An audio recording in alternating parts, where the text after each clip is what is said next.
પ્રાર્થનાની સૌ પ્રથમ યાની પ્રધાન ભાષા કોઈ હોય તો અશ્રુ છે. વેદના મંત્રો આવડે આપણને, અથવા તો કોઈ વેદનો સ્વાધ્યાય કરે, વેદનું પારાયણ કરે, તો એને દંડવત કરવા જોઈએ. આ દેશમાં એ પૂજ્ય છે, એમાં કોઈ શંકા નહીં.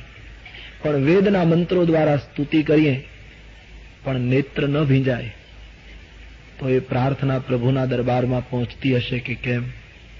વાતાવરણ જરૂર શુદ્ધ કરી નાખશે, પણ પ્રભુ સુધી પહોંચતી હશે કેમ? એક પ્રશ્ન. પણ કદાચ કાલી ઘેલી ભાષામાં માણસ બોલે અને જો નેત્ર ભીંજાય તો સમજવાનું હરિના દરબારમાં પ્રાર્થના પહોંચી ગઈ. પ્રાર્થનાની પ્રધાન ભાષા છે અશ્રુ.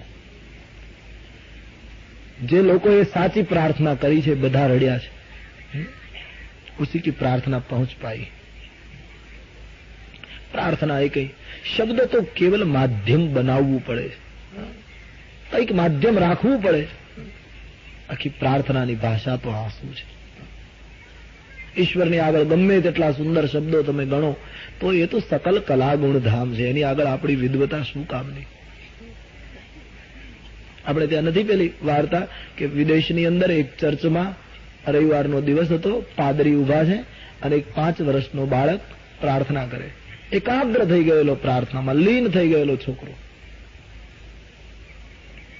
એટલે પાદરીને થયું, હું આટલો મોટો ધર્મગુરુ, હું ક્યારેય આટલો એકાગ્ર નથી થયો, એટલો આ 5 વર્ષનો બાળક, આને વળી શું પ્રાર્થના આવડે?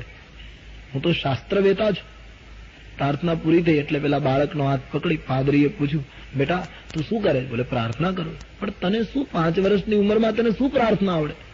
કહે નહીં, મારી બા મને દર રવિવારે મોકલે છે, હું દર રવિવારે પ્રાર્થના કરું. પણ પ્રાર્થનામાં શું બોલે છે?